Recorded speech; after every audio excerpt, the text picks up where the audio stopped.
Oke, bismillahirrahmanirrahim. Assalamualaikum warahmatullahi wabarakatuh. Oke, teman-teman ya. Sekarang kita lanjut ya ke komen selanjutnya. Ke part 5. Mudah-mudahan teman-teman bisa belajarnya dengan mudah, dimudahkan ilmunya. Sama-sama saling mendoakan, saling mengingatkan kalau saya ada salah selama membuat tutorial ini. Lanjut ya, kita ke part 5.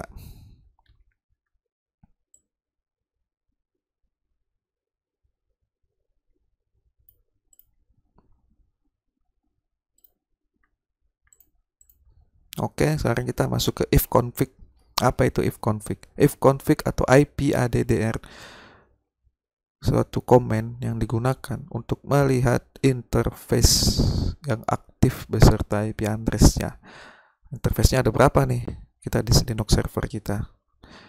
Nah, untuk bisa menggunakan if config di CentOS 8 harus install NetTools yang sudah di part sebelumnya. Part sebelumnya kan udah ada tuh, install dulu biar bisa menggunakan command if config. Kalau enggak ya pakai command IPADDR. Oke,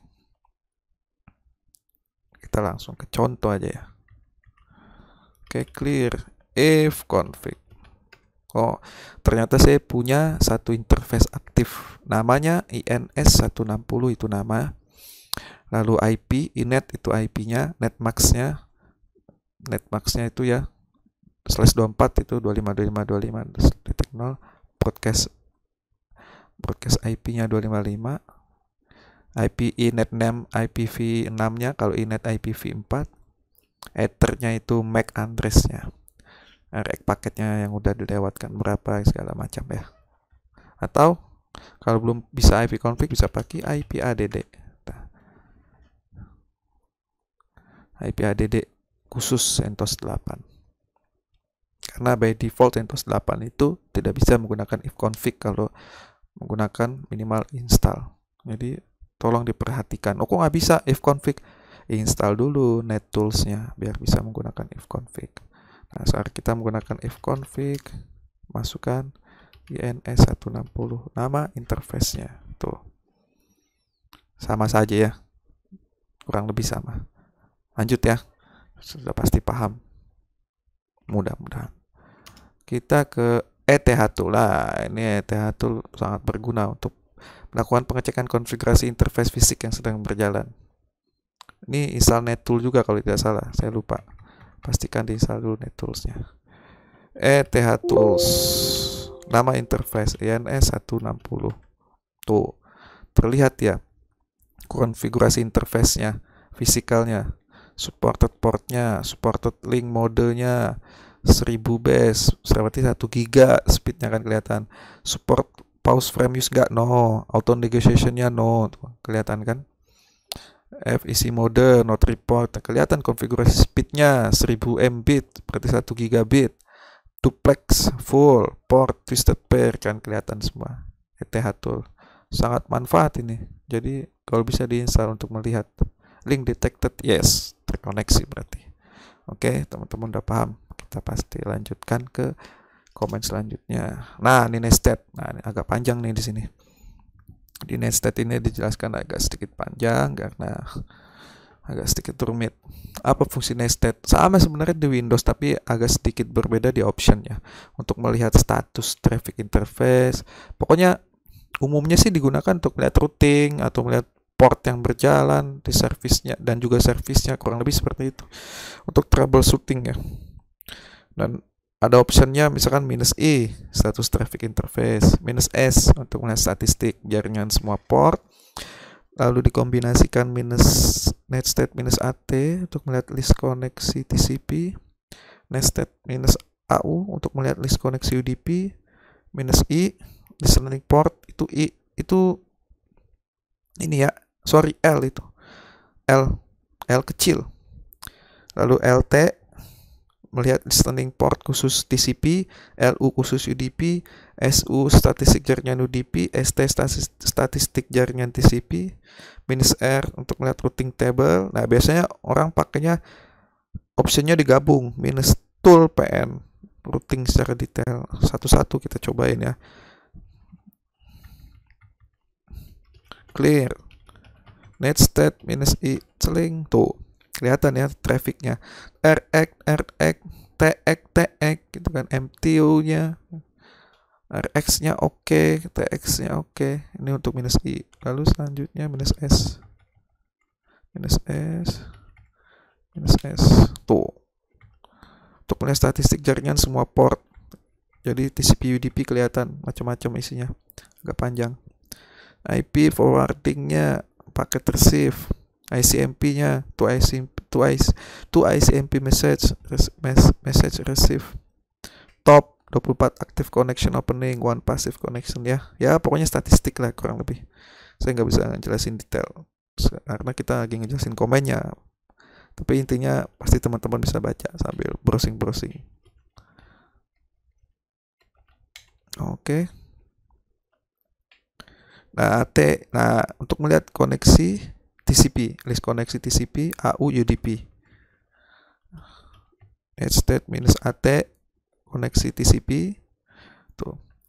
TCP aja ya, TCP itu. TCP versi 6. Tuh, listen tuh. Foreign address tuh source-nya.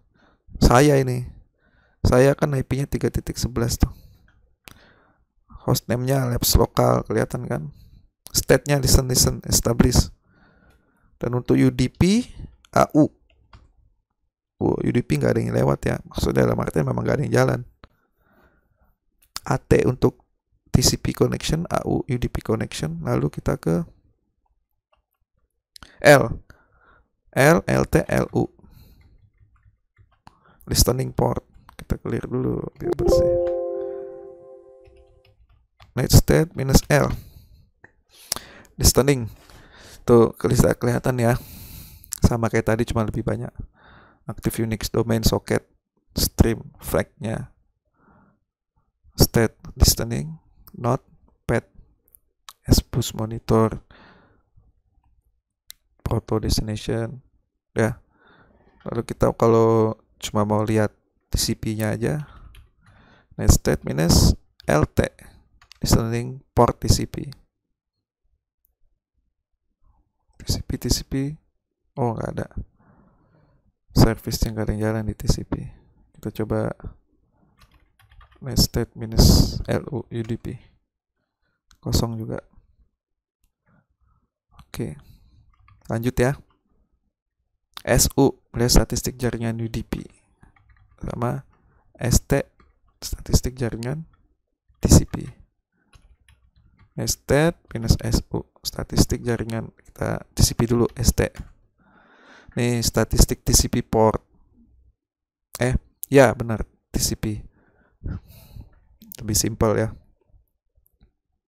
Lalu net state minus SU untuk statistik UDP, protokol UDP. Kita lanjut ya. Lalu ada R, routing table sama tool PN. Oke, kita clear. Net state minus R. Nah, default 3.0 subnet max-nya, interface-nya, ini routing table-nya ya. Biasanya sih kita pakai tool PN detail. Nah, statusnya program yang berjalan juga kelihatan. PID-nya juga ada tuh, bisa di kill. Dua-dua.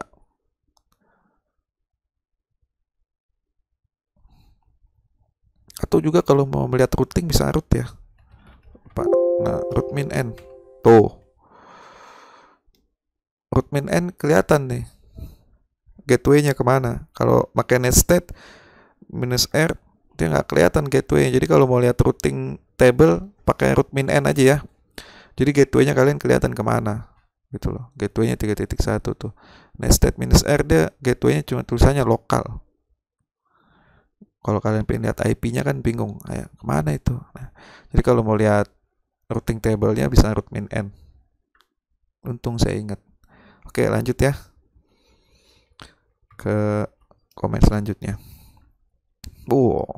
TARP nih. Sebenarnya Oke teman-teman, sekarang kita masuk ke komen selanjutnya yaitu tar. Tar itu sebuah komen yang digunakan untuk melakukan ekstrak atau membuat kompresi atau uncompress, ekstrak atau mengkompres sebuah file atau folder di Linux. Jadi ini komennya sama kayak ini ya, kayak WinRAR atau zip di Windows ya, untuk mengkompresi, memproteksi, memperkecil ukuran dan lain sebagainya. Nah, di sini ada komennya ya, beberapa contoh komen dan option. Optionnya tuh umumnya CV. CV kalau depannya C to create, V to verbose, jadi untuk menampilkan pada saat melakukan kompres atau ekstrak. Nah, untuk penambahannya cukup ingat-ingat di bagian belakang. Kalau F itu untuk membuat mengkompres file dalam bentuk .tar, lalu FZ untuk tar.gz, FJ untuk tar.bz2. Nah, lalu untuk ekstraknya ketiga jenis tar tersebut itu menggunakan X, jadi depannya aja yang diganti. Tapi belakangnya sama semua. Kalau tar itu XVF, tar GZ XVFZ, tar BZ2 XVFJ. Nah, untuk melihat isi tar, depannya aja yang diganti. Ganti T. Jadi melihat untuk file .tar itu F, lalu tar GZ FZ, tar GZ itu FC. Nah, langsung aja ya. Kita contohkan.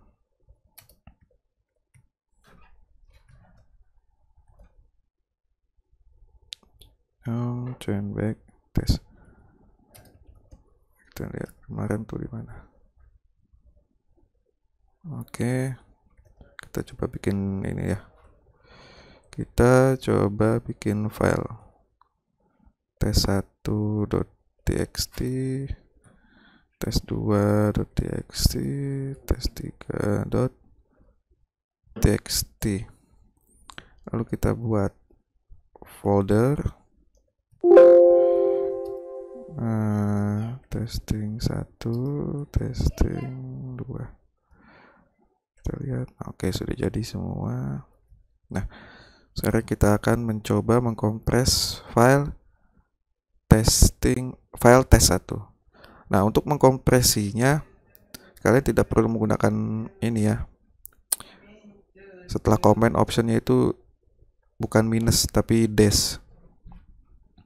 Jadi jangan menggunakan minus atau dash. Jadi langsung saja. Contohnya misalkan tar xvf. Outputnya misalkan namanya file jenis tar jangan lupa .tar, lalu nama filenya kan test1.txt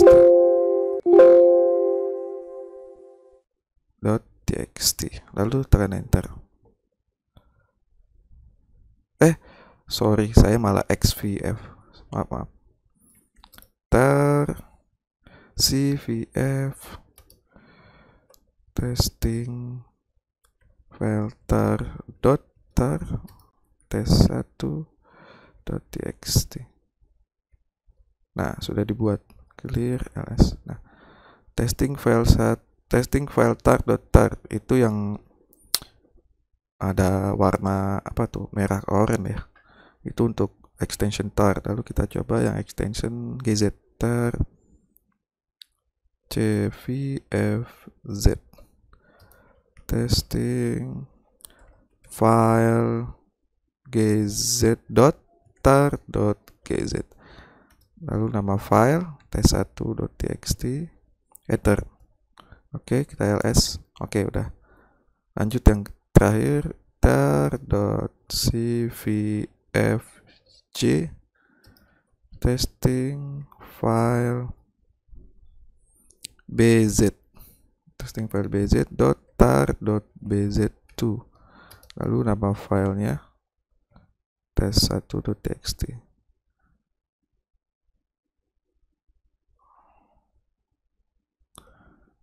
Kenapa lagi? Oh, bisa. Udah bisa ya.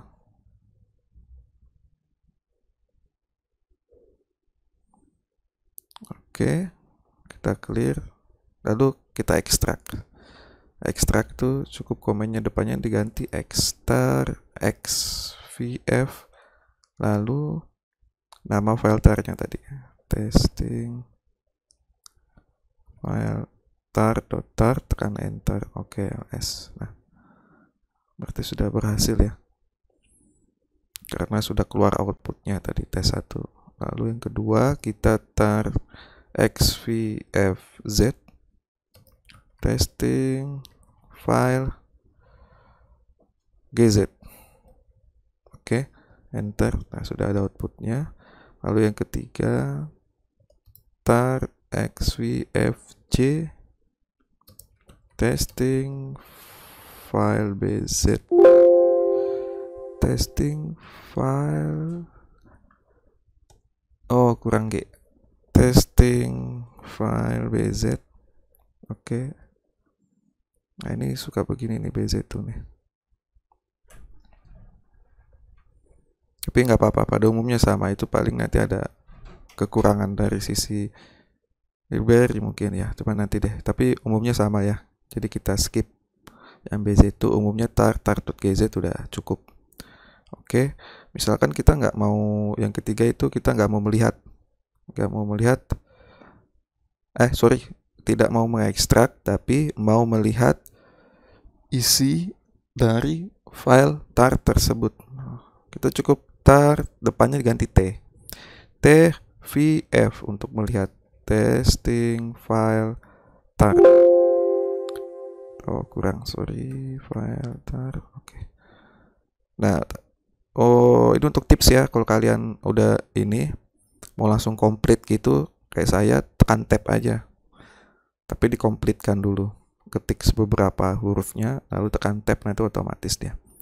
Kita enter, nah kelihatan ya isinya. Begitupun yang lain, gz tar tvfz testing file gz, nah, sama. Begitupun juga yang tadi, yang bz tar tvfj testing file bz. Nah, tapi ini lagi ada isu, kita skip aja, tapi pada umumnya sama. Nanti teman-teman mungkin bisa belajar googling, kita lihat itu errornya is not recoverable, sekalian belajar lah ya. Jadi buat teman-teman sekalian ngetes troubleshooting. Nah, jadi sampai saat ini komentarnya sudah ini ya, teman-teman udah bisa lah ya. Oke, kita lanjut ya, biar cepat ke komen terakhir di kalau nggak salah, shutdown. Nah, untuk komen shutdown ini digunakan untuk men-shutdown server teman-teman semua. Mau remote server yang di sana, menggunakan SSH juga bisa. Tapi kita belum pelajari sampai sana ya. Kita yang basic dulu, lalu teman-teman bisa belajar sendiri, ngoprek sendiri, belajar server teman-teman ya dari hasil nonton video saya. Oke, ada beberapa komen shutdown minha now itu mematikan server langsung. Nah, kita nggak akan jelaskan di sini karena teman-teman ketik aja shutdown spasi -h now, udah langsung mati. Jadi kayak power off. Ada juga sebenarnya komennya banyak, ada init, ada power off gitu kan. Tapi umumnya dipakai shutdown karena shutdown itu ada beberapa opsi. Contohnya yang kedua, shutdown -h +5 itu plus 5 menit. Jadi mematikan server setelah 5 menit dari yang sudah diketik. Nah, lalu -r itu untuk restart atau reload. -c untuk cancel. Jadi misalkan teman-teman menambahkan -h +5. Nah, untuk meng-cancel cukup shutdown -c gitu loh. Lalu yang terakhir, shutdown -h +5 bisa tambahkan komentar. Jadi sebelum shutdown nanti akan ada komentar muncul. Jadi cukup ditambahkan tanda petik aja, masukkan komennya, lalu tekan enter. Yang terakhir, ini baru yang terakhir nih, shutdown -h masukkan waktu atau jam tertentu yang mematikan server di waktu tertentu. Misalkan teman-teman lagi jam 10 pagi, wah saya mau matiin jam 12 siang, berarti masukin aja shutdown -h jam 12, kurang lebih seperti itu. Kita sedikit contohkan ya. Oke, misalkan yang tadi yang pakai waktu ya, kita nggak bisa -h now ya, -h +5 menit. Nah, tuh dia akan menjelaskan situ shutdown schedule for Friday jam 11.05 gitu kan. Nah, terus dia juga ngasih tahu tuh, use shutdown minus C to cancel. Jadi kalau mau cancel, shutdown minus C. Nah, udah, schedule-nya hilang. Lalu tambahkan yang komen, shutdown minus H plus 5. Ini 5 tuh menit ya, dalam hitungan menit. Komen tanda petik 2 kali. Tanda petik 2 kali. Ini server mau dimatiin coy. Oke. Lalu tekan enter. Nah, nanti pada saat mendekati mati, dia akan ngasih info seperti ini ke user-user yang lain yang lagi masuk ke server ini juga. Nanti akan menerima informasi, misalkan ada 3 orang lagi sedang remote gitu kan, usernya macam-macam, ada user biasa, user sudo, dan lain sebagainya lah.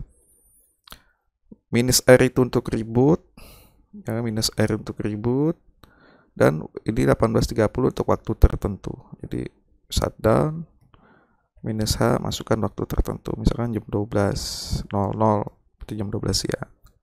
Saya shutdown minus C lagi.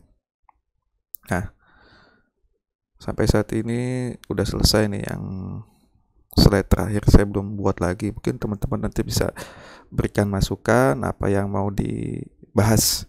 Oh, misalkan bahas ini dong, bahas komen ini, itu boleh ya di komentar. Jangan lupa di support ya channel ini biar terus berkembang.